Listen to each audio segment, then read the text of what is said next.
Nunca olvidaré la sensación de las llaves de mi casa en la palma de mi mano. Eran pequeñas, doradas, con un llavero en forma de corazón que mi mamá me había regalado el día que firmamos las escrituras. Las apretaba tanto que se me marcaban en la piel, dejando pequeñas huellas rojas que desaparecían lentamente. Era mi forma de recordarme a mí misma que esa casa existía. Que era mía. Solo mía. Que nadie podía quitármela. Debí haber prestado más atención a por qué necesitaba recordármelo tanto. Me llamo Micaela y tengo 28 años. Hace 6 meses me casé con Roberto en una ceremonia pequeña pero hermosa en un jardín lleno de jacarandás. Fue la boda que siempre soñé, íntima, sincera, rodeada de las personas que realmente me importaban.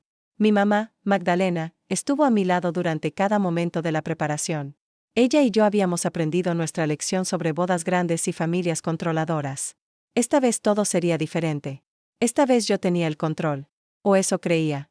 Roberto y yo nos conocimos en el trabajo hace 2 años.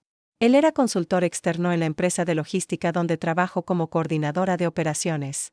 Llegó con un proyecto de optimización, todo elegante con sus trajes grises y su portafolio de cuero.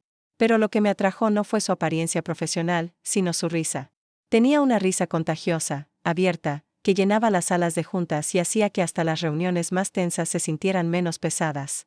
Empezamos a salir 3 meses después de conocernos. Café después del trabajo. Cenas en restaurantes pequeños donde podíamos hablar durante horas. Caminatas por el parque los domingos.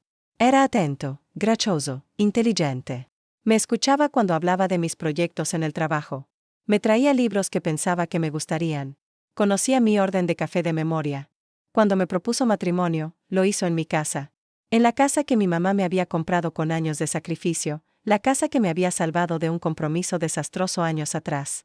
Roberto preparó una cena, puso velas en el patio bajo el limonero, y se arrodilló con un anillo sencillo pero hermoso.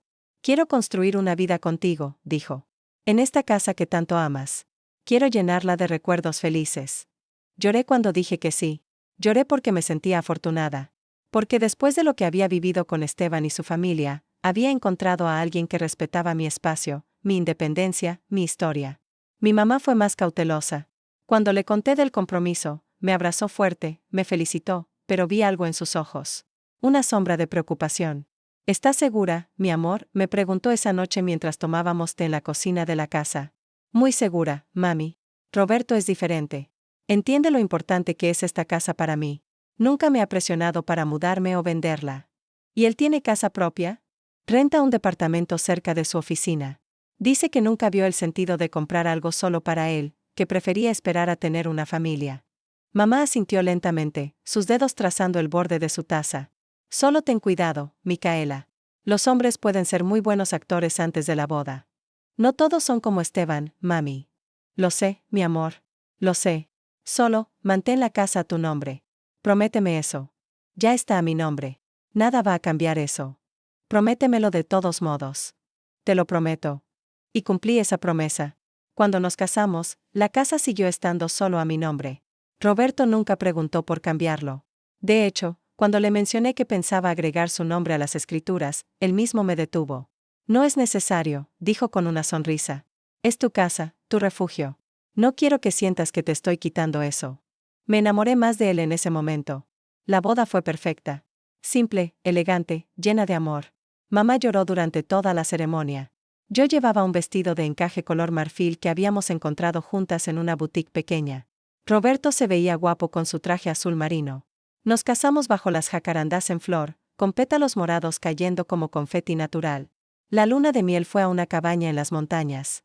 2 semanas de paz, de despertar con el sonido de los pájaros, de caminar por senderos rodeados de pinos, de hacer el amor en una cama con vista a un lago. Roberto era atento, romántico, perfecto.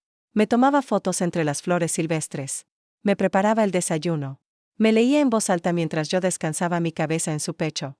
Podríamos quedarnos aquí para siempre, le dije una noche mientras mirábamos las estrellas desde el porche de la cabaña. Ojalá, respondió, besando mi frente. Pero la vida real nos espera. Y va a ser hermosa, mi amor. Te lo prometo. El cambio no fue inmediato. Fue gradual, como el agua que hierve sin que te des cuenta hasta que de repente te quema. La primera semana después de volver de la luna de miel fue normal. Roberto se mudó oficialmente a la casa, trajo sus cosas, ropa, libros, su computadora, algunos muebles que se habían quedado en su departamento anterior. Reorganizamos los espacios juntos. Fue emocionante, como jugar a la casita pero de verdad. Pero en la segunda semana, empezaron los comentarios. Esta cocina es muy pequeña, dijo una mañana mientras preparaba café. No fue con mala intención, solo una observación casual. Apenas cabemos los dos aquí. Es acogedora, respondí, sin darle importancia. Sí, supongo. Pero si tuviéramos una cocina más grande, podríamos invitar amigos a cenar más seguido. Invitamos amigos todo el tiempo. Ya sabes a qué me refiero. Una cocina de verdad. Con isla, con más espacio para guardar cosas. Me reí, pensando que estaba bromeando. Unos días después, fue el baño. Necesitamos remodelar este baño, dijo mientras se duchaba. La regadera tiene poca presión. Y el lavabo está demasiado bajo. Funciona perfectamente bien. Para ti tal vez. Yo soy más alto. Me tengo que agachar. Roberto, has usado este baño durante meses cuando venías de visita y nunca te quejaste. Porque era tu casa. Ahora es nuestra casa. Deberíamos poder hacer cambios.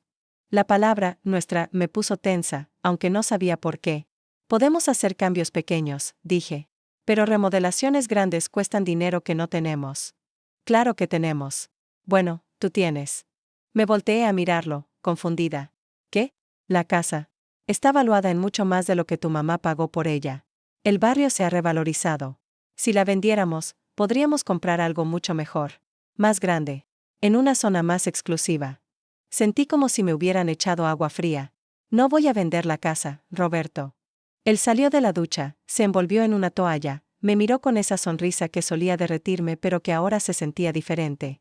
No dije ahora. Solo estoy diciendo que es una opción. Deberíamos considerarla. No hay nada que considerar. Esta casa me la dio mi mamá. No está en venta. Está bien, levantó las manos en señal de paz. Solo era una idea. No te pongas a la defensiva. Pero yo estaba a la defensiva. Por primera vez desde que nos casamos, sentía que necesitaba defenderme. Los comentarios continuaron. Cada día traía una nueva crítica, una nueva observación sobre algo que podría mejorarse en la casa. El patio era muy pequeño. La sala necesitaba muebles nuevos. El limonero estaba viejo y debería cortarse. Las ventanas eran de un estilo anticuado. Solo digo que podríamos modernizar un poco, decía Roberto. Darle un toque más contemporáneo. ¿No te cansas de vivir en algo que se siente como, no sé, como de otra época? Es mi hogar, respondía yo, cada vez más irritada. Nuestro hogar, me corregía. Y los hogares evolucionan. Crecen con las personas que viven en ellos. Empecé a notar otros cambios. Roberto comenzó a llegar tarde del trabajo sin avisar. Cuando le preguntaba, se ponía a la defensiva. No tengo que reportarme contigo cada minuto, decía. Confía en mí. No es sobre confianza. Es sobre cortesía. Si voy a llegar tarde, te aviso. Porque eres obsesiva con el control. Yo soy más relajado. Dejó de ayudar con las tareas de la casa. Al principio compartíamos todo, cocinar, limpiar, lavar la ropa. Pero poco a poco, él se fue retirando. Se sentaba en el sofá con su computadora mientras yo lavaba los platos. Veía televisión mientras yo pasaba la aspiradora. Estoy cansado, era su excusa constante. Trabajé todo el día. Yo también trabajé todo el día. Sí, pero tu trabajo es más rutinario. El mío requiere más energía mental. Me quedaba mirándolo, sin poder creer lo que escuchaba. ¿Desde cuándo mi trabajo valía menos que el suyo? Pero lo que realmente me empezó a asustar fue cómo hablaba del dinero. Deberíamos juntar nuestras finanzas, dijo una noche durante la cena. Es lo que hacen las parejas casadas. Una cuenta conjunta. Tengo mi cuenta. Tú tienes la tuya. Funciona bien así. Pero no es eficiente. Si tuviéramos una sola cuenta, podríamos administrar mejor los gastos. Administro bien mis gastos. No digo que no. Solo digo que sería más fácil si todo estuviera en un solo lugar. Además, soy bueno con las finanzas. Podría ayudarte a invertir mejor tu dinero. No necesito ayuda. Su expresión cambió. Se puso serio, casi enojado. ¿Por qué eres tan desconfiada? Somos esposos. Se supone que compartimos todo. Compartimos una casa, una vida. Eso no significa que tenga que entregarle el control de mi dinero. Control, repitió, como si la palabra le diera asco. Siempre se trata de control contigo. Tu casa, tu dinero, tu vida. ¿Cuándo se vuelve nuestra vida? Me levanté de la mesa, temblando. Cuando te casaste conmigo, sabías cómo era mi situación.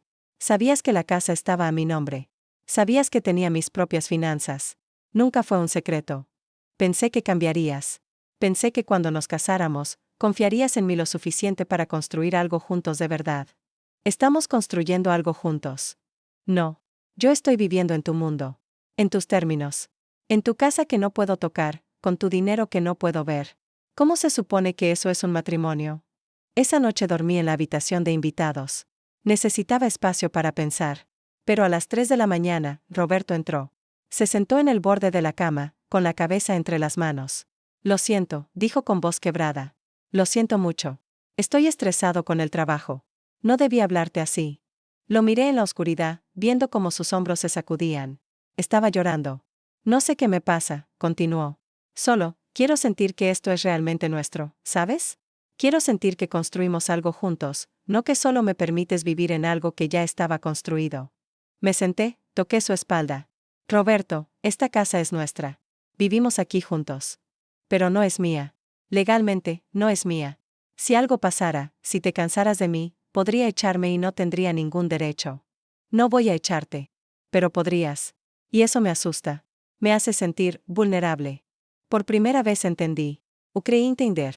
Pensé que sus inseguridades venían de un lugar genuino, de un miedo real a perderme. Y en mi ingenuidad, en mi deseo de que el matrimonio funcionara, decidí ceder un poco. ¿Qué necesitas que haga?, pregunté suavemente. No sé. Tal vez podríamos ir con un abogado. Hacer algún tipo de acuerdo prenupcial retroactivo que nos proteja a los dos. Algo que me haga sentir que si ponemos dinero en la casa, si hacemos mejoras, también tengo derecho sobre eso. Sonaba reasonable. Sonaba justo. Podemos hacer eso, dije. Podemos consultar con un abogado. Él me abrazó fuerte, besó mi frente. Gracias. Gracias por entenderme. Te amo tanto. Yo también te amo. Pero mientras lo abrazaba en esa habitación oscura, con el silencio de la madrugada rodeándonos, sentí algo frío en el estómago. Una vocecita que me decía que algo no estaba bien. Que un hombre que realmente me amara no me haría sentir culpable por proteger lo que era mío. Ignorí esa voz. Fue el peor error de mi vida. La semana siguiente, Roberto encontró un abogado. Dijo que era un amigo de un amigo, alguien de confianza que podía ayudarnos a redactar un acuerdo justo. Hicimos una cita para el viernes por la tarde. La noche antes de la cita, llamé a mi mamá. Necesitaba escuchar su voz. ¿Cómo va todo, mi amor?, preguntó con ese tono que usaba cuando sabía que algo andaba mal pero esperaba que yo se lo dijera. Bien. Todo bien. No suenas bien. Suspiré, mirando por la ventana de la cocina hacia el patio. El limonero estaba lleno de frutos amarillos brillando bajo la luz de la luna. Roberto quiere que hagamos un acuerdo prenupcial. Bueno, postnuptial technicamente. Para que si hacemos mejoras a la casa, él también tenga derechos. El silencio al otro lado de la línea fue largo. ¿Qué tipo de mejoras?, preguntó finalmente. No sé. Remodelaciones. Dice que la cocina es muy pequeña. Que el baño necesita actualizarse. Michaela, esa casa está perfecta. Tú y yo la dejamos perfecta antes de que te casaras. Lo sé, pero ¿él está pagando la mitad de todo? Los servicios, la comida, los gastos. Me quedé callada. La verdad era que yo seguía pagando casi todo. Roberto contribuía ocasionalmente, pero sus proyectos de consultoría a veces tardaban en pagar, decía. Así que yo cubría la mayor parte. Micaela, la voz de mi mamá se puso firme. ¿Qué está pasando realmente? Y entonces exploté. Look hunty to do. Los comentarios sobre la casa. Las críticas constantes. Su insistencia en compartir finanzas. Cómo me hacía sentir egoísta por querer mantener mi independencia. Las peleas. Las disculpas dramáticas. El ciclo que se repetía una y otra vez. Tienes que salir de ahí, dijo mi mamá cuando terminé. Su voz temblaba. Micaela, tienes que salir de ahí ahora. Mami, estás exagerando. Solo está estresado. No estoy exagerando. Esto es exactamente como empieza. Con comentarios pequeños. Con hacerte sentir culpable. Con hacerte dudar de ti misma. Y antes de que te des cuenta, has firmado papeles que te quitan todo lo que tienes. No va a llegar a eso. ¿Cómo lo sabes? No supe qué responder. No vayas a esa cita con el abogado, continuó mi mamá. Al menos no sin consultarlo primero con tu propio abogado. Uno que tú elijas. Uno que trabaje para ti, no para él. Eso sería como decirle que no confío en él. No deberías confiar en él. No completamente. Micaela, esa casa es tu seguridad. Es lo único que te garantiza que nunca estarás a merced de nadie. No la pongas en riesgo por un hombre que te hace sentir mal por tenerla. Tenía razón. En el fondo de mi corazón, sabía que tenía razón. Pero había algo en mí que se resistía a aceptarlo. Porque aceptarlo significaba admitir que había cometido otro error. Que después de Esteban, después de haber jurado que nunca volvería a dejar que un hombre me manipulara, había caído en la misma trampa. Voy a pensarlo, le dije finalmente. No pienses. Actúa. Cancela esa cita. Dile que necesitas más tiempo. Está bien. Lo haré. Pero no lo hice. Al día siguiente, viernes, fui a trabajar con un nudo en el estómago. No podía concentrarme. Cada correo que leía, cada llamada que contestaba, se sentía como ruido de fondo. Mi mente estaba en la cita de esa tarde. En lo que mi mamá había dicho. En la expresión de Roberto cuando le dijera que quería cancelar. A mediodía, recibí un mensaje de él. ¿Nos vemos directo en la oficina del abogado? Tengo una junta que va a terminar tarde.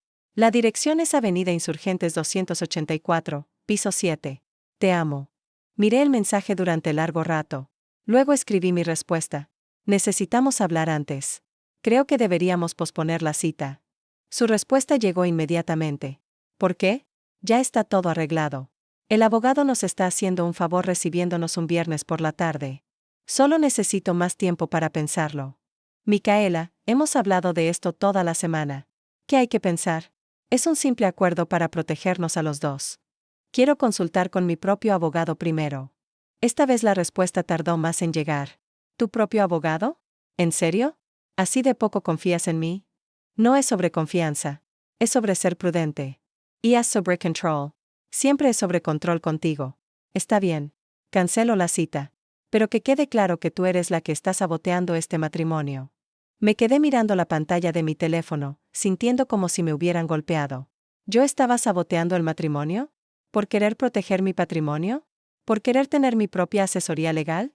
El resto del día fue un infierno. Roberto no respondió ninguno de mis mensajes. Intenté llamarlo 3 veces. Todas fueron directo al buzón de voz. Cuando llegué a casa esa noche, a las 6:30, la casa estaba a oscuras. El coche de Roberto no estaba en la entrada. Entré con el corazón latiendo fuerte. Todo estaba en silencio. Roberto, llamé. Nada. Encendí las luces. Todo se veía normal. Dejé mi bolso en el sofá, me quité los zapatos. Fui a la cocina a servirme un vaso de agua. Ahí fue cuando vi la nota en la mesa. Me voy unos días a pensar si esto es lo que realmente quiero. No intentes contactarme. Las manos me temblaban sosteniendo el papel. Leí las palabras una y otra vez, como si pudieran cambiar de significado. Me dejó. Me dejó porque no quise firmar un acuerdo que ni siquiera había visto. ¿Por qué quest protegerme? Me senté en el piso de la cocina y lloré. Lloré de rabia, de confusión, de miedo. ¿Cómo había llegado a este punto? ¿Cómo el hombre que me había propuesto matrimonio bajo el limonero, que me había prometido una vida llena de amor, se había convertido en esto? Llamé a mi mamá. Contestó al primer timbre. Mami, dije, y mi voz se quebró. Tenías razón. Tenías toda la razón. ¿Dónde estás? En casa. Él se fue. Voy para allá. No te muevas. Llegó en 20 minutos. Me encontró todavía sentada en el piso de la cocina, con la nota arrugada en mi mano. Me levantó, me abrazó, me llevó al sofá. Cuéntame todo, dijo. Y se lo conté. Todo. Cada detalle que había estado guardándome, cada comentario hiriente, cada momento de manipulación. Mientras hablaba, vi cómo su expresión se endurecía. Esto no termina aquí, dijo cuando acabé. Esto apenas comienza. Va a volver. Y cuando vuelva, va a ser peor. ¿Cómo lo sabes? Porque lo he visto antes. Porque los hombres como él no se rinden fácilmente. Especialmente cuando hay dinero de por medio. ¿Qué hago? Mi mamá me tomó de los hombros, me miró directo a los ojos. Primero, mañana vamos con un abogado. Un abogado de verdad. Que te explique tus derechos, que puede y que no puede hacer Roberto legalmente. Estamos casados. Seguro tiene derechos sobre la casa. La casa está a tu nombre. La compraste antes de casarut. Es tu propiedad separada. Pero necesitamos asegurarnos de que siga así. Y necesitamos prepararnos para lo que viene. ¿Qué viene? Una pelea. Una pelea fea. Porque si Roberto es lo que creo que es, no va a aceptar un no por respuesta. Esa noche, mi mamá se quedó conmigo. Dormimos en mi habitación, como cuando yo era niña y tenía pesadillas. Pero esta pesadilla era real. Y apenas comenzaba. Roberto volvió 3 días después.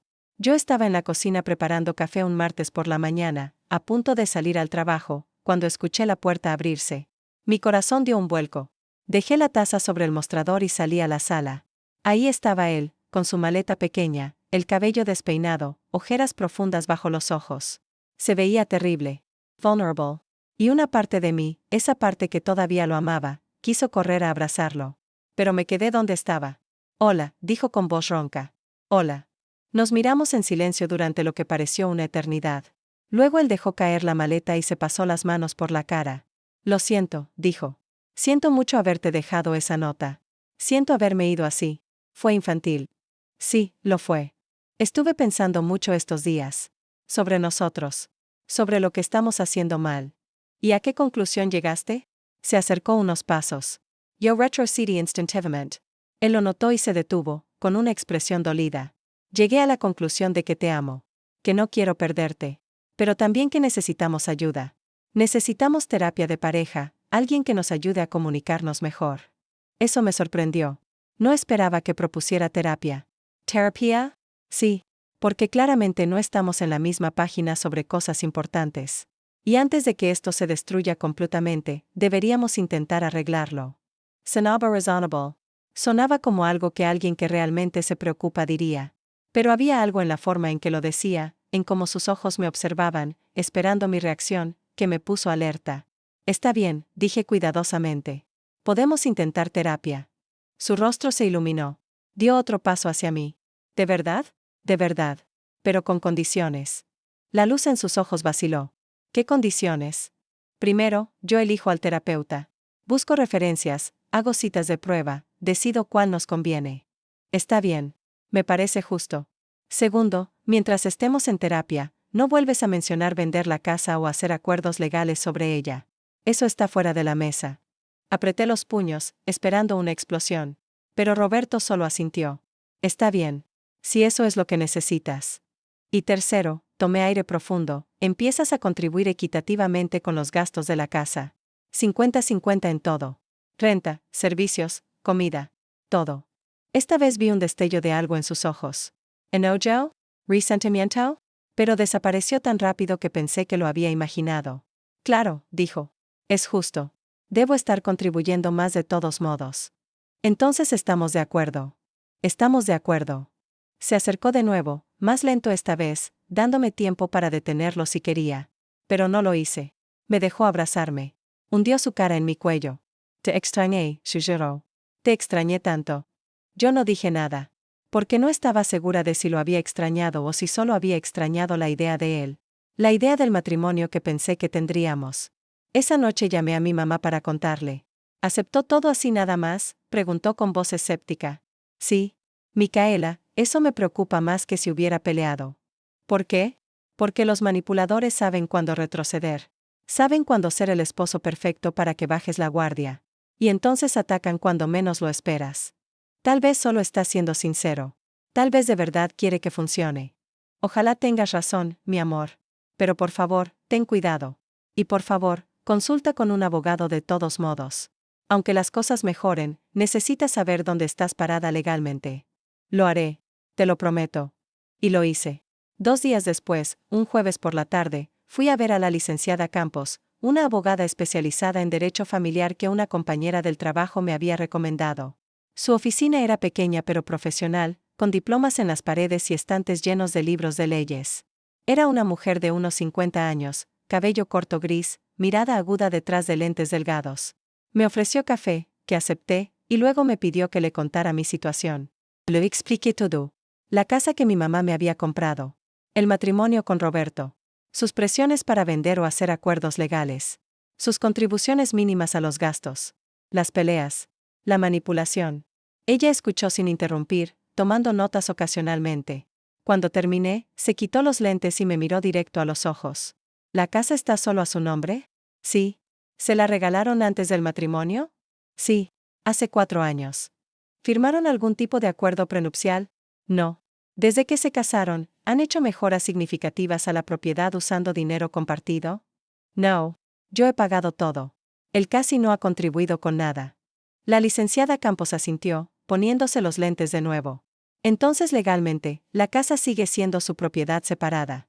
En la mayoría de las jurisdicciones, los bienes que se poseen antes del matrimonio permanecen como propiedad separada, especialmente si fueron un regalo de un tercero y están debidamente documentados. Sentí un alivio enorme. ¿Entonces no puede tocarla? No sin su consentimiento. No puede venderla, hipotecarla, o hacer ninguna transacción legal con ella. Sin embargo, levantó un dedo, hay algunas cosas importantes que debes saber. ¿Qué cosas? Primero, si ustedes hacen mejoras significativas a la casa durante el matrimonio usando dinero de ambos, él podría tener un reclamo sobre el valor agregado. No sobre la casa en sí, pero sí sobre el aumento de valor causado por esas mejoras. No vamos a hacer ninguna mejora. Bien. Segundo, si él contribuye significativamente a pagar gastos de la casa, hipoteca, impuestos, servicios, podría argumentar que ha adquirido un interés en la propiedad. Es más difícil de probar, pero es posible. Él no ha pagado casi nada hasta ahora. Y acabo de exigirle que empiece a pagar su parte. Perfecto. Documente todo. Guarde recibos, estados de cuenta, cualquier cosa que muestre quién paga qué. Aunque estemos casados. Especialmente porque están casados. Si esto termina en divorcio, esa documentación será crucial. La palabra divorcio me golpeó como un puño en el estómago. Pero la licenciada Campos continuó, profesional y directa. Tercero, y esto es muy importante, nunca, bajo ninguna circunstancia, firme ningún documento relacionado con la casa sin consultarlo conmigo primero. No escrituras, no hipotecas, no acuerdos, nada. ¿Me entiende? Sí. Aunque él le diga que es rutinario, que es por su bien, que todos lo hacen. No firme nada. ¿Entendido? Y cuarto, su expresión se suavizó un poco. Si en algún momento siente que está en peligro, físico o emocional, salga de ahí. La casa puede esperar. Su seguridad no. Él nunca me ha tocado. El abuso no siempre es físico. El abuso emocional, el control financiero, la manipulación psicológica, son igual de dañinos. Y frecuentemente son precursores del abuso físico. Me quedé callada, procesando sus palabras. ¿Cree que estoy en peligro? Creo que está en una situación que podría escalar. Y quiero que esté preparada. Quiero que sepa que tiene opciones, que tiene derechos, y que tiene a dónde ir si las cosas se ponen peor. Me dio su tarjeta, con su celular personal escrito en la parte de atrás. Llámeme cuando sea, día o noche. Si necesita ayuda, si necesita consejo, si solo necesita hablar con alguien que entienda la situación legalmente. Estoy aquí. Salí de esa oficina sintiéndome más fuerte pero también más asustada. Más fuerte porque sabía que la casa estaba protegida, que tenía derechos.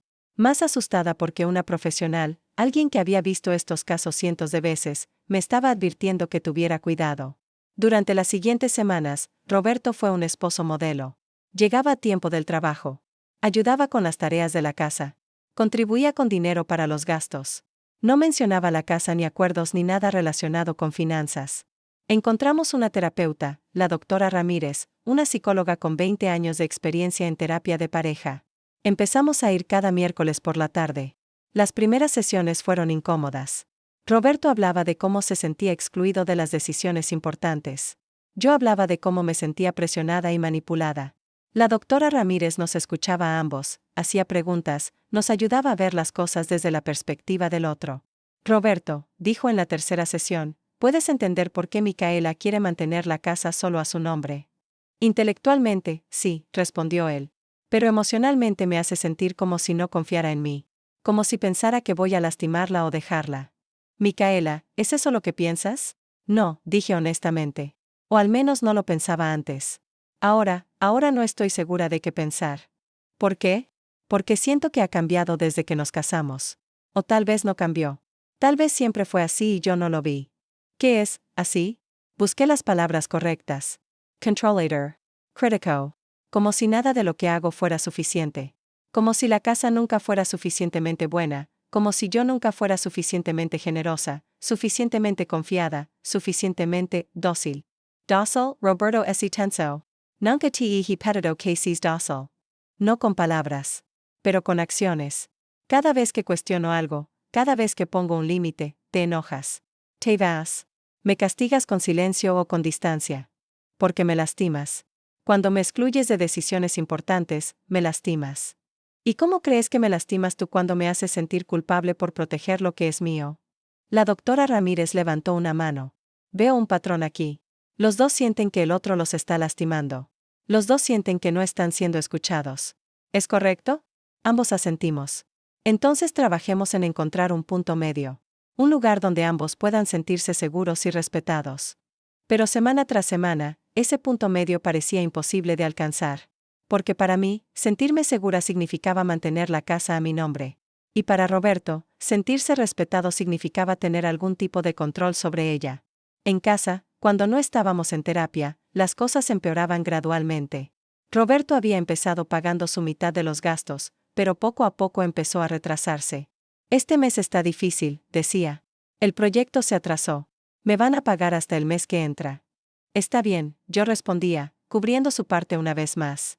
Pero empecé a notar un patrón. Siempre había una razón. El proyecto se atrasó. El cliente no pagó. Hubo un problema con su cuenta bancaria. Necesitaba ese dinero para otra cosa urgente. Y mientras él no pagaba, empezó a traer amigos a la casa sin avisarme. Llegaba con 3 o 4 personas un viernes por la noche, cuando yo estaba en pijama lista para dormir. ¡Sorpresa!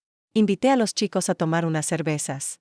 Y yo tenía que sonreír, ser la anfitriona perfecta, sacar botanas que no había preparado, limpiar el desastre que dejaban. Cuando le reclamaba después, él se hacía la víctima. Solo quería que conocieras a mis amigos. Pensé que te gustaría ser más sociable. Pero claro, tu casa, tus reglas. Empezó a fumar dentro de la casa, aunque sabía que lo odiaba. Dejaba las colillas en el jardín, en el patio, manchando las paredes con el humo. Es mi casa también, decía cuando le pedía que fumara afuera. Tengo derecho a estar cómodo. No es tu casa. Es mi casa donde tú vives. Ahí está. Siempre lo mismo. Tu casa. Tu dinero. Tu vida. ¿Y yo qué soy? ¿El invitado que puede ser echado en cualquier momento? No te estoy echando. Solo te estoy pidiendo respeto básico. Respeto, se reía amargamente. Hablas de respeto mientras me tratas como un ciudadano de segunda clase en lo que se supone es mi hogar. Las peleas se volvieron más frecuentes. Más intensas. La doctora Ramírez las notaba en nuestras sesiones. Siento que no estamos progresando, dijo en la sesión número 8. De hecho, siento que las cosas están empeorando. Porque ella no cede en nada, dijo Roberto. Seguimos en el mismo punto que cuando empezamos. Porque tú sigues presionando por lo mismo, respondí. Sigues queriendo control sobre algo que no es tuyo.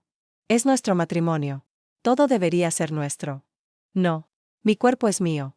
Mi dinero es mío. Mi casa es mía. El matrimonio no borra eso. Roberto se levantó bruscamente, tirando su silla. No puedo más con esto. No puedo más con esta conversación circular. Y salió de la sala de terapia dando un portazo. La doctora Ramírez me miró con expresión preocupada. Micaela, necesito preguntarte algo directamente. ¿Qué? ¿Te sientes segura en casa? La pregunta me tomó por sorpresa. ¿Qué? Sí. Quiero decir, no me ha golpeado ni nada así. No te pregunté si te ha golpeado. Te preguntas si te sientes segura. Y por primera vez, lo admití en voz alta. No. No me siento segura. Ella asintió lentamente. Creo que deberían tomar un tiempo separados. Para que ambos puedan pensar con claridad sobre si este matrimonio es viable. ¿Me estás diciendo que me divorcie? Te estoy diciendo que te protejas. El divorcio es una opción, pero primero necesitas espacio. Necesitas salir de esa dinámica tóxica el tiempo suficiente para ver las cosas con claridad. ¿Y si eso lo hace enojar más? ¿Qué es lo peor que podría pasar? La pregunta quedó flotando en el aire. Y me di cuenta de que tenía miedo de responderla. Porque no sabía realmente de qué era capaz Roberto cuando estaba verdaderamente enojado. Esa noche, Roberto no volvió a casa. Me envió un mensaje a las 11 de la noche. Me voy a quedar en un hotel. Necesito espacio para pensar. Tu terapeuta tiene razón. Necesitamos tiempos separados. Parte de mí sintió alivio. Otra parte sintió pánico. ¿Qué significaba esto? ¿Era el principio del fin? 2 días después, mi mamá apareció en mi puerta con una maleta. Me quedo contigo una temporada, anunció. Mami, no es necesario. Sí es necesario. No voy a dejarte sola mientras ese hombre decide qué hacer. Y francamente, después de todo lo que me has contado, no confío en que no haga algo estúpido. No discutí.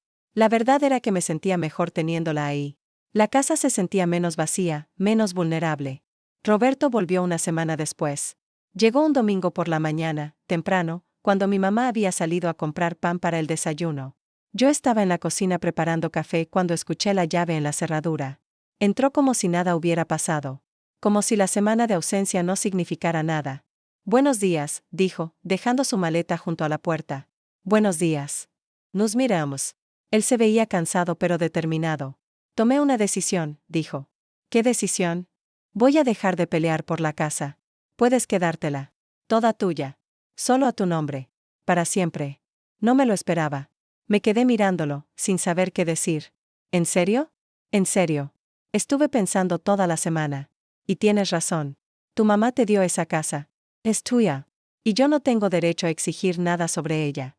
Sentí como si un peso enorme se levantara de mis hombros. Roberto, no sabes cuánto significa eso para mí. Lo sé. Por eso lo hago. Porque te amo. Y quiero que este matrimonio funcione. Se acercó, me tomó de las manos. Pero necesito pedirte algo a cambio. Y ahí estaba. El trueque. La condición. Debbie Haberlo Sabato. ¿Qué? Necesito que me des una oportunidad de demostrarte que puedo ser el esposo que mereces. Sin la terapia, sin tu mamá interfiriendo, sin presiones externas. Solo tú y yo, intentando hacer que esto funcione. ¿Qué significa eso exactamente? Significa que tu mamá no puede quedarse aquí. Significa que cancelamos la terapia por ahora. Significa que nos damos 3 meses, solo nosotros dos, para ver si podemos reconstruir lo que teníamos al principio. Roberto, por favor. Es todo lo que te pido. 3 meses. Y si al final de esos 3 meses sigues infeliz, no pelearé el divorcio. Firmaré lo que sea necesario. Pero dame esta oportunidad. Sonaba reasonable. Sonaba como un compromiso justo. Pero algo en mi estómago me decía que no lo era. Necesito pensarlo. Su expresión se endureció un poco. ¿Qué hay que pensar? Estoy renunciando a todo lo que quería. Lo único que te pido a cambio es tiempo a solas contigo. Lo sé, pero... ¿Pero qué? ¿No puedes darme ni siquiera eso? 3 meses sin que tu mamá esté vigilando cada movimiento que hago? Mi mamá no está vigilando. Claro que sí. Y lo sabes. Está aquí para protegerte de mí, como si yo fuera un monstruo. Ella solo está preocupada. Pues dile que ya no hay de qué preocuparse. Porque estoy cediendo en todo. La casa es tuya. No voy a tocar ese tema nunca más. ¿No es eso lo que querías? Sí. Era exactamente lo que quería. Entonces, ¿por qué me sentía como si estuviera cayendo en una trampa? Déjame hablar con ella, dije finalmente. Claro. Habla con ella. Siempre tienes que pedir permiso primero. No estoy pidiendo permiso. Solo voy a explicarle la situación. La situación, repitió con sarcasmo. La situación es que estamos casados y deberíamos poder vivir solos. Pero claro, eso requeriría que confiaras en mí. Se fue a la habitación, dejándome ahí parada en la cocina, sintiéndome culpable y confundida y enojada todo al mismo tiempo. Cuando mi mamá volvió con el pan, se lo conté todo. Ella escuchó en silencio, su expresión volviéndose más y más seria. No, dijo cuando terminé. Absolutamente no. Pero mami, está cediendo en lo de la casa. ¿Y qué quiere a cambio? Aylard. Micaela, eso es clásico abuso. Paso 1. Aislar a la víctima de su red de apoyo. Tu terapeuta, yo, todos los que pueden ayudarte a ver con claridad. Solo son 3 meses. 3 meses en los que puede hacer lo que quiera sin nadie que te proteja. 3 meses en los que puede escalarlo todo sin testigos. No creo que vaya a... ¿A qué? ¿Elastomart? Micaela, ya te está lastimando. Emotionalmente, psicológicamente. Solo es cuestión de tiempo antes de que sea físico. Estás exagerando. No estoy exagerando. Y en el fondo, lo sabes. Por eso te sientes incómoda con su propuesta. Tenía razón. Por supuesto que tenía razón. Pero yo estaba tan cansada de pelear, tan cansada de estar en alerta constante, que parte de mí quería creer que Roberto había cambiado. Que realmente iba a respetar mis límites. ¿Y si le digo que sí pero tú te quedas de todos modos? Pregunté. No va a aceptarlo. Y si insistes, va a encontrar otra forma de aislarte. Micaela, escúchame bien, tienes que salir de esto. Tienes que divorciarte de ese hombre antes de que sea demasiado tarde. Apenas llevamos casados 8 meses. Y ya es insostenible. Ya te está destruyendo. ¿Cuánto más vas a esperar? No respondí. Porque no tenía una respuesta. Esa noche, le dije a Roberto que mi mamá se quedaría. Su reacción fue inmediata y violenta. No físicamente. Pero verbalmente fue como una explosión. Por supuesto. Por supuesto que ella se queda. Porque tú no puedes tomar ninguna decisión sin su aprobación. Porque eres una niña que necesita a su mami para todo. No es así. Claro que es así. Ni siquiera puedes darme 3 meses. 3 míseros meses para salvar nuestro matrimonio. Porque tu mamá dice que no y tú obedeces como perrito faldero. No me hables así. ¿O qué? ¿Vas a correr con tu mami? ¿Vas a llorarle que el esposo malo te gritó? Vit, sal de mi casa. Tu casa. Siempre tu casa. Pues sabes qué, quédate con tu maldita casa. Quédate con tu mamá. Quédense las dos aquí, solas, sin mí. A ver cuánto tiempo les dura la felicidad. Agarró su maleta y salió dando tal portazo que los marcos de las fotos en la pared temblaron. Escuché su coche arrancando, las llantas rechinando al salir. Mi mamá apareció en el pasillo, con expresión preocupada. ¿Está bien? No lo estaba. Pero asentí de todos modos. Volverá, dijo ella. Y cuando vuelva, va a ser peor. Tienes que estar preparada. No quería creerle. Pero en el fondo de mi corazón, sabía que tenía razón. Esto no había terminado. Apenas había comenzado. Y tenía miedo. Mucho miedo. De lo que vendría después. Roberto volvió 4 días después. Pero no como el esposo arrepentido que yo medio esperaba. Volvió con un abogado. Era un viernes por la tarde.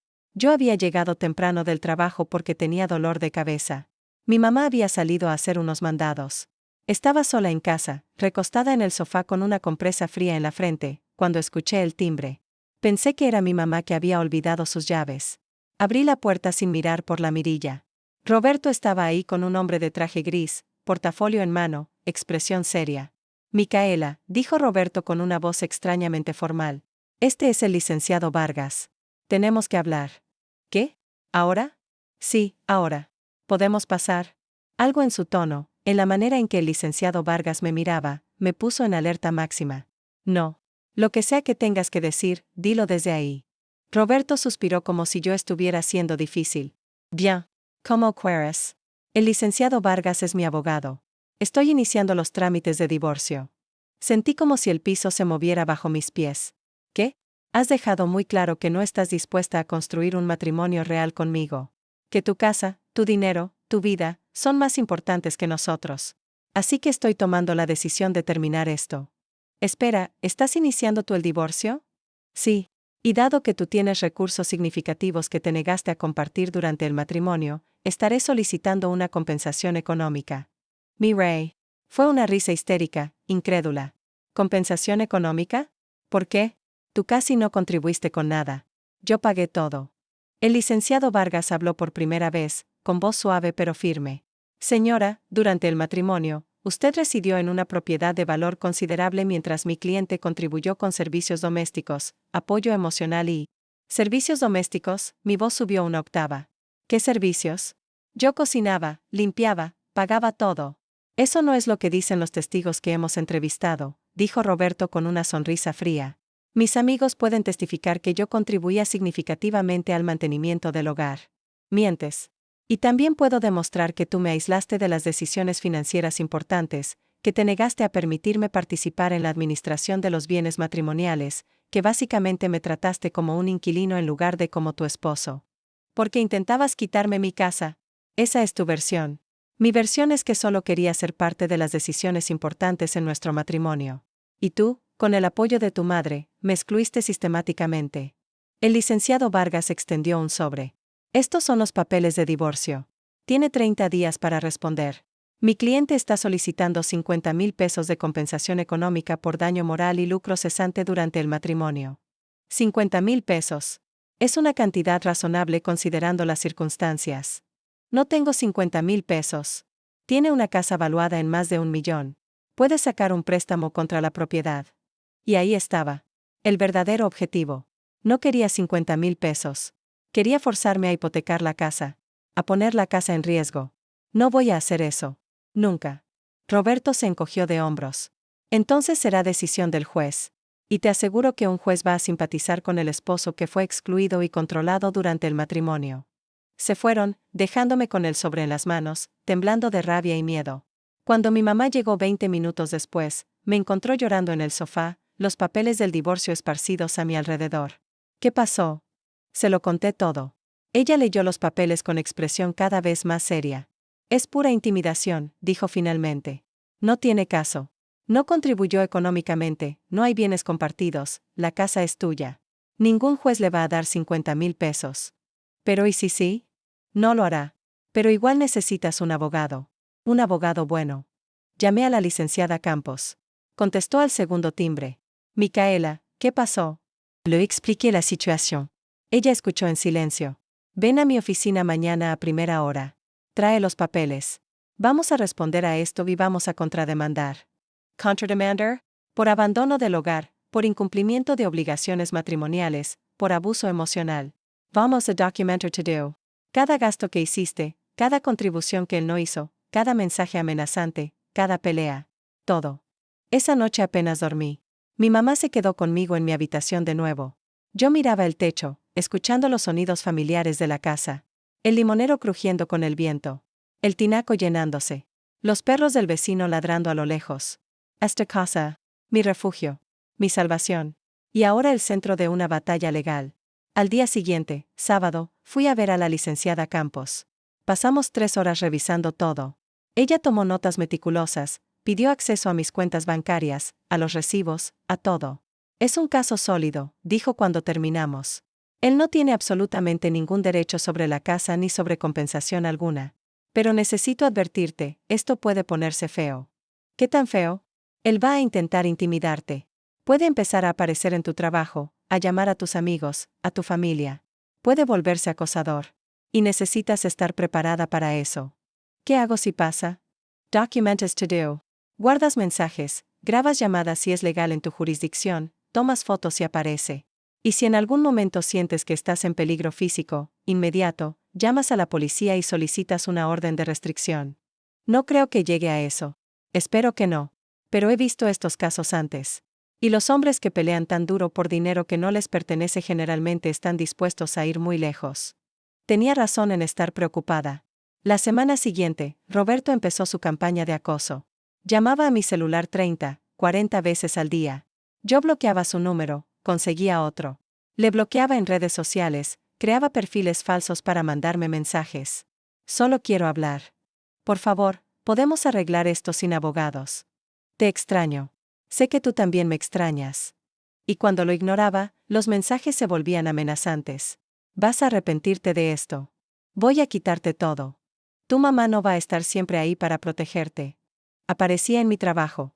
Se paraba en el estacionamiento, esperándome. La primera vez que lo vi ahí, casi me da un ataque de pánico. Llamé a seguridad, pero cuando llegaron, él actuó como si solo estuviera ahí de casualidad. Solo quería hablar con mi esposa. ¿Eso es un crimen? Le dijeron que se fuera. Pero volvió al día siguiente. Y al siguiente. Hasta que mi jefe tuvo que intervenir y amenazar con llamar a la policía. Empezó a ir a la casa en horarios aleatorios, tocando la puerta, gritando que lo dejara entrar. Es mi casa también. Sigo siendo tu esposo. Mi mamá llamaba a la policía. Ellos llegaban, le pedían que se fuera, él se iba. Pero regresaba horas después o al día siguiente. No podemos hacer mucho, me dijo uno de los oficiales. Técnicamente sigue siendo su domicilio conyugal hasta que el divorcio sea final. Y no ha hecho nada físicamente agresivo. ¿Tiene que lastimarme físicamente para que hagan algo? El oficial se veía genuinamente apenado. Puede solicitar una orden de restricción. Con la evidencia del acoso, probablemente se la den. Así que solicité la orden de restricción. La licenciada Campos me ayudó con el papeleo. Presentamos todas las pruebas, capturas de pantalla de los mensajes, grabaciones de las llamadas, reportes policiales de sus apariciones en la casa. El juez programó una audiencia para 2 semanas después. Durante esas 2 semanas, Roberto se volvió más errático. Dejó de aparecer en la casa. Dejó de llamar. Y eso me asustó más que todo el acoso anterior. Porque significaba que estaba planeando algo. La noche antes de la audiencia, no pude dormir. Me quedé despierta en la sala, mirando por la ventana, esperando, ¿qué? ¿Que apareciera? ¿Que hiciera algo drástico? Mi mamá se sentó conmigo, tomando mi mano. Mañana todo va a estar mejor, dijo. El juez va a dar la orden. Roberto no va a poder acercarse a ti. Y luego termina el divorcio y se acabó. ¿Y si no? ¿Y si no qué? ¿Y si el juez no da la orden? ¿Y si Roberto gana algo? ¿Y si? Para de torturarte con ¿y si? Has hecho todo bien. Tienes evidencia sólida. Tienes un buen abogado. Vas a estar bien. Juez Creole. Pero tenía un mal presentimiento que no podía sacudirme. La audiencia era a las 10 de la mañana. Mi mamá y yo llegamos temprano, con la licenciada Campos. Roberto llegó con el licenciado Vargas minutos después. Ni siquiera me miró. Solo se sentó del otro lado de la sala, con expresión impasible. El juez era una mujer de unos 60 años, cabello gris recogido en un moño apretado, mirada penetrante. Revisó los documentos en silencio mientras todos esperábamos. He revisado la evidencia presentada por la señora Micaela, dijo finalmente. Los mensajes, las llamadas, los reportes policiales. Señor Roberto, ¿tiene algo que decir en su defensa? Roberto se puso de pie, con expresión dolida, vulnerada. Su señoría, todo esto es un malentendido. Yo solo quería hablar con mi esposa. Arreglar las cosas. No sabía que me convertiría en un criminal por intentar salvar mi matrimonio. Ha contactado a la señora más de 200 veces en 2 semanas. Porque estoy desesperado. La amo. Y ella me está echando de nuestro hogar basándose en consejos de su madre, quien siempre me ha odiado. Esa es una acusación seria, señor. Es la verdad. La madre de Micaela ha estado manipulándola desde el principio.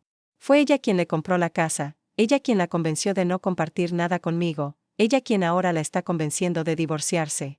La jueza me miró. ¿Señora Micaela? Me puse de pie, las piernas temblándome. Mi madre me apoya, sí. Pero las decisiones son mías. Y la decisión de divorciarme viene de meses de manipulación, control y abuso emocional por parte de Roberto. ¿Tiene pruebas de ese abuso? Tengo las notas de nuestra terapeuta. Testimonios de amigos. Registros financieros mostrando que él no contribuía a los gastos mientras presionaba para tener control sobre la casa. La licenciada Campos se puso de pie. Su señoría, hemos presentado toda esa evidencia en el expediente. El patrón es claro: aislamiento, manipulación financiera, abuso emocional. Y ahora acoso. La señora Micaela tiene miedo genuino por su seguridad. El juez asintió, revisando más papeles. Voy a conceder una orden de restricción temporal. Señor Roberto, no puede acercarse a menos de 100 metros de la señora Micaela, su lugar de trabajo, o su domicilio. No puede contactarla por ningún medio. Cualquier comunicación necesaria se hará a través de los abogados. ¿Entendido? La cara de Roberto se puso roja. Esto es injusto. Ella tiene mi casa. La casa está a nombre de la señora Micaela, adquirida antes del matrimonio. No es propiedad conyugal. Pero yo viví ahí. Tengo derechos. Sus derechos serán determinados en el proceso de divorcio. Por ahora, esta orden está en efecto inmediatamente. Si la viola, será arrestado. ¿Entendido? Roberto no respondió.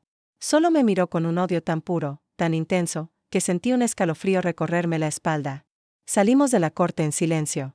La licenciada Campos nos acompañó hasta el coche. Esto fue una victoria, dijo. Ahora está legalmente protegida. No me siento protegida. Lo sé. Pero ahora si él se acerca, va a la cárcel. Eso es poder real.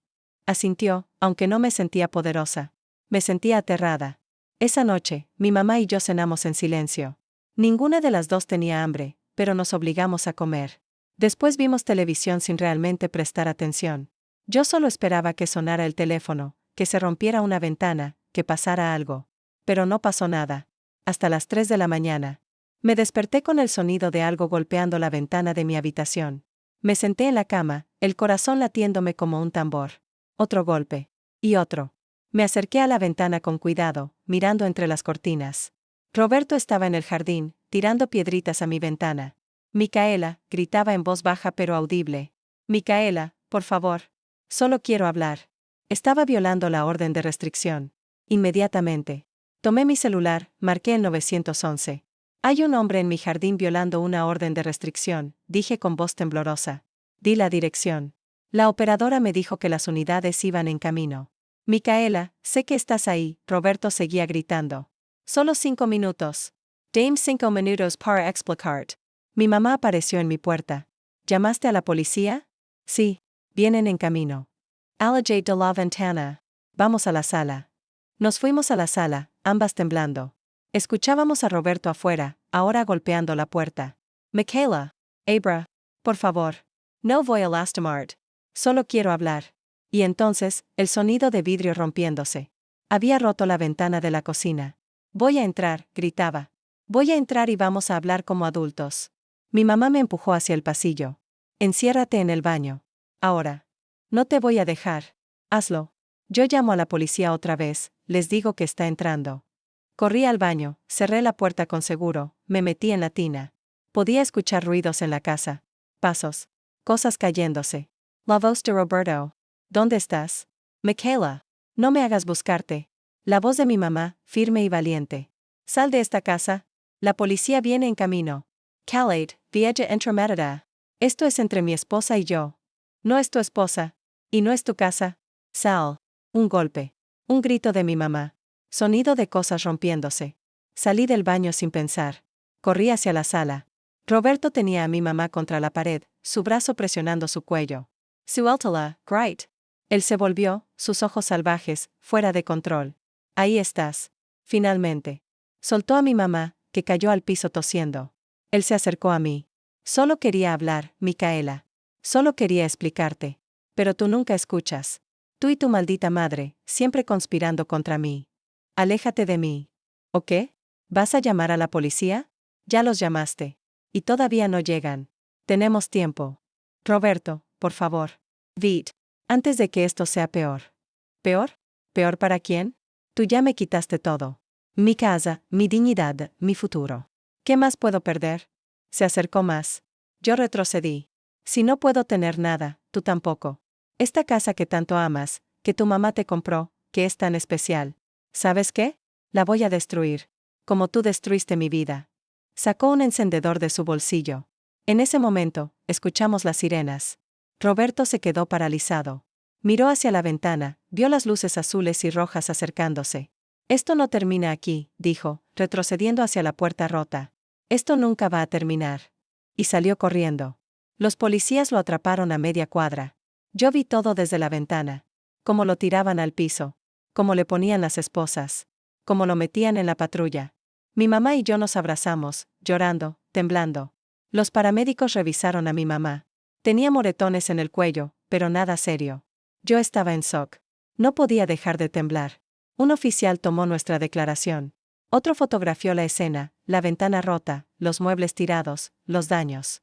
Va a ir a prisión, me dijo el oficial. Violación de orden de restricción, allanamiento, agresión. No va a salir pronto.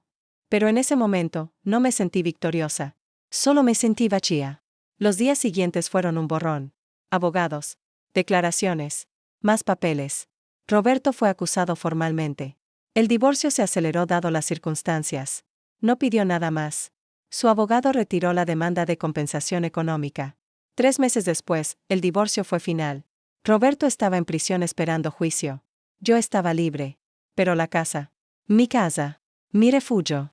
Ahora tenía una ventana nueva en la cocina. Pero cada vez que la miraba, veía las manos de Roberto rompiéndola. Cada vez que caminaba por la sala, veía a mi mamá contra la pared. Deberíamos venderla, le dije a mi mamá una noche. Ella me miró sorprendida. ¿Qué? No. Esta casa te salvó, Micaela. Esta casa casi nos mata.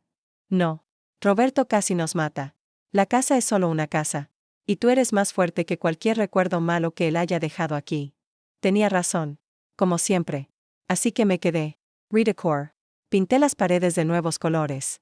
Planté flores nuevas en el jardín. Invité a amiga.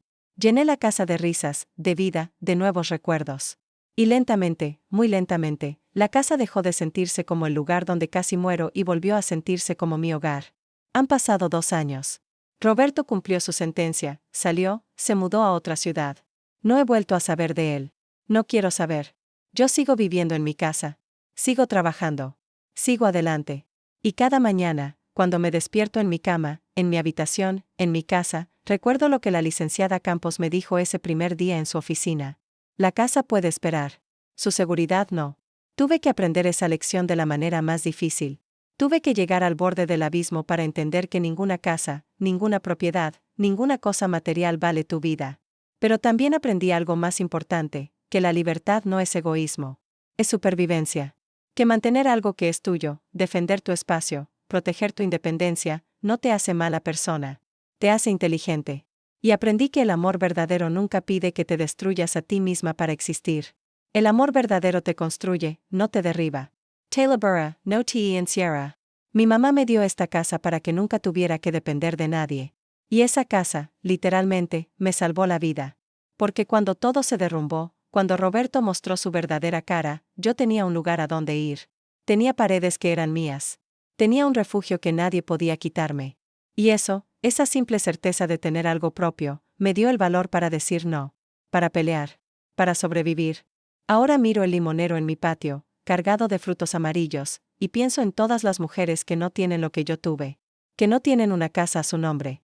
Que no tienen una madre que trabajó hasta el hueso para darles esa seguridad. Que están atrapadas porque no tienen a dónde ir. Y me prometo a mí misma que algún día, de alguna forma, voy a ayudarlas. Voy a ser para alguien más lo que mi mamá fue para mí. Voy a construir refugios. Voy a abrir puertas. Voy a recordarles que merecen tener algo propio. Que merecen ser libres. Porque al final, eso es lo que mi mamá me enseñó con ese regalo. No solo me dio una casa. Me dio dignidad. Me dio opciones. Me dio la posibilidad de elegir mi propia vida. Y eso, esa libertad preciosa y frágil, es el regalo más grande que una mujer puede recibir.